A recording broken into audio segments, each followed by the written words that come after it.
বাংলাদেশে বিচার আর রাজনীতি এমনভাবে জড়িয়ে গেছে যে ভাবা যায় একজন সাবেক প্রধানমন্ত্রীর বিরুদ্ধেই মৃত্যুদণ্ড চাওয়া হয়েছে, তাও আবার তারই প্রতিষ্ঠিত একটি আদালতে।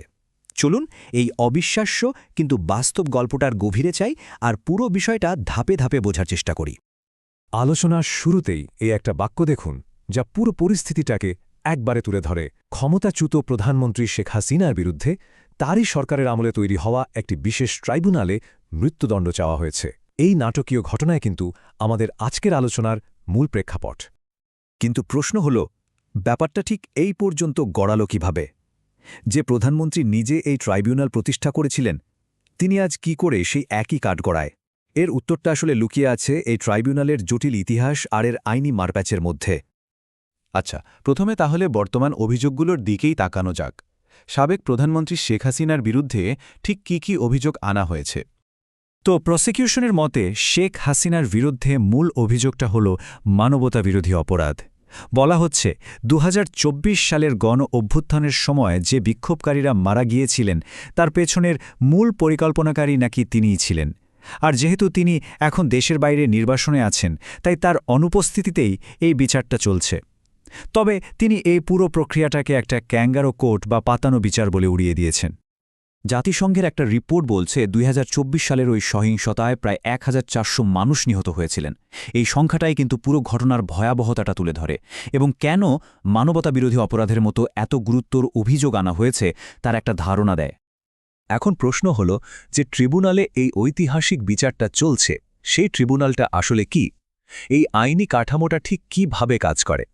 এটার নাম আন্তর্জাতিক অপরাধ ট্রাইব্যুনাল বা আইসিটি, যেটা ২০১০ সালে প্রতিষ্ঠা করা হয়।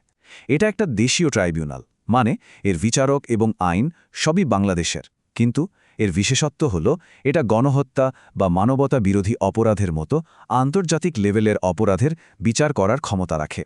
আর এর আইনি ভিত্তিটা হল সেই ১৯৭৩ সালের আন্তর্জাতিক অপরাধ ট্রাইব্যুনাল আইন। তাহলে এই দেশীয় ট্রাইব্যুনাল বলতে ঠিক কি বোঝায়? সহজ কথায় এটা এমন একটা আদালত যা একটা দেশের নিজস্ব আইন দিয়ে সেই দেশের বিচারক দিয়েই চলে, কিন্তু এর বিচারের বিষয়গুলো হল আন্তর্জাতিক আইনের সংজ্ঞায়িত অপরাধ। আর এই বৈশিষ্ট্যটাই আইসিটিকে বাংলাদেশের অন্য যে কোনো সাধারণ আদালত থেকে একদম আলাদা করে তুলেছে। এই ট্রিব্যুনালের জন্ম কিন্তু হুট করে হয়নি। এর পেছনে একটা লম্বা আর বেশ জটিল ইতিহাস আছে, যা আজকের পরিস্থিতিটা বুঝতে আমাদের সাহায্য করবে। এই টাইমলাইনটা দেখুন, গল্পের একটা খুব গুরুত্বপূর্ণ দিক এখানে লুকিয়ে আছে। ১৯৭১ সালের মুক্তিযুদ্ধের অপরাধের বিচারের জন্য আইনটা তৈরি হয় ১৯৭৩ সালেই, কিন্তু বাস্তবে ট্রাইব্যুনালটা প্রতিষ্ঠা হতে সময় লেগে যায় প্রায় ৪ দশক, ২০১০ সাল পর্যন্ত। এই বিশাল দেরিতাই কিন্তু ট্রাইব্যুনালের যাত্রাপথকে শুরু থেকে বেশ বিতর্কিত করে তোলে। এর মূল উদ্দেশ্য ছিল একদম পরিষ্কার। ১৯৭১ সালের মুক্তিযুদ্ধের সময় যারা গণহত্যা, ধর্ষণ আর অন্যান্য মানবতাবিরোধী অপরাধ করেছিল তাদের বিচারের আওতায় আনা, এটাই ছিল ট্রাইব্যুনালটা বানানোর প্রধান এবং ঘোষিত কারণ।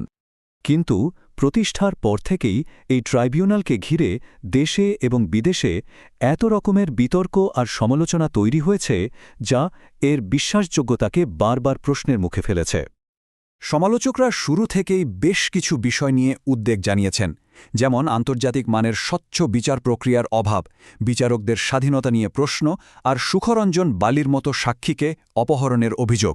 এছাড়াও আসামির অনুপস্থিতিতে বিচার করা এবং পরে আবার নতুন করে বিচারের সুযোগ না রাখা, কিংবা ডিফেন্স টিমকে যথেষ্ট সময় বা বিদেশি আইনজীবী নিয়োগের সুযোগ না দেওয়ার মতো গুরুতর অভিযোগগুলো জাতিসংঘ এবং হিউম্যান রাইটস ওয়াচের মতো সংস্থাও তুলেছে।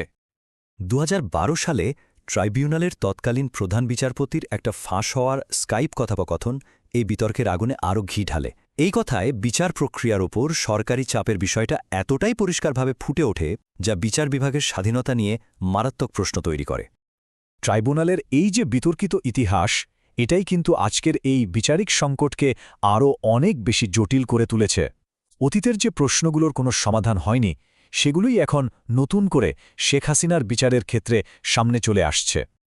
সবচেয়ে বড় আইনি প্রশ্নটা হল, যে ট্রাইব্যুনালটা মূলত ১৯৭১ সালের যুদ্ধাপরাধের বিচারের জন্য তৈরি করা হয়েছিল, সেই ট্রাইব্যুনাল কি আইনগতভাবে ২০২৪ সালের ঘটনাগুলোর বিচার করার এখতিয়ার রাখে? আইন বিশেষজ্ঞরা কিন্তু এই মৌলিক প্রশ্নটা নিয়ে একদম বিভক্ত। এই তুলনাটা খুব গুরুত্বপূর্ণ।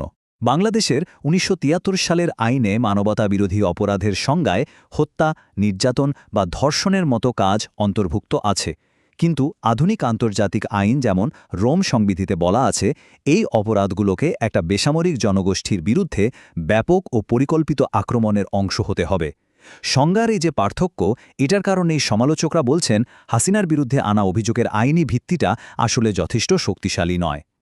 সব মিলিয়ে আমরা একটা মৌলিক প্রশ্নের সামনে এসে দাঁড়িয়েছি, যা হচ্ছে সেটা কি ন্যায় বিচারের একটা স্বচ্ছ প্রক্রিয়া নাকি পুরোটাই রাজনৈতিক প্রতিশোধ? যারা এ বিচারের পক্ষে তাদের যুক্তি হল ক্ষমতার অপব্যবহার করে যে ব্যাপক সহিংসতা হয় তার জন্য শক্তিশালী নেতাদের জবাবদিহি নিশ্চিত করা জরুরি। তাদের মতে এটা দেশে বিচারহীনতার সংস্কৃতি শেষ করার এবং ভুক্তভোগীদের ন্যায় বিচার দেওয়ার জন্য একটা অপরিহার্য পদক্ষেপ। অন্যদিকে সমালোচকদের ভয়টা হলো একটা পুরনো এবং পদ্ধতিগতভাবে ত্রুটিপূর্ণ আইনি কাঠামোকে হয়তো আসল ন্যায় বিচারের জন্য নয়, বরং রাজনৈতিক প্রতিহিংসা চরিতার্থ করার একটা হাতিয়ার হিসেবে ব্যবহার করা হচ্ছে। তারা মনে করেন এর ফলে ন্যায় বিচারের মূল উদ্দেশ্যটাই হয়তো ব্যাহত হতে পারে। সবশেষে একটা প্রশ্ন রেখে যেতে চাই, একটা বিতর্কিত প্রক্রিয়ার মাধ্যমে যে ন্যায় বিচার আসে সেটা কি সত্যিই একটা বিভক্ত জাতিকে এক করতে পারে, নাকি এটা বিভেদকে আরও গভীর করে তোলে? উত্তরটা হয়তো সময় বলে দেবে।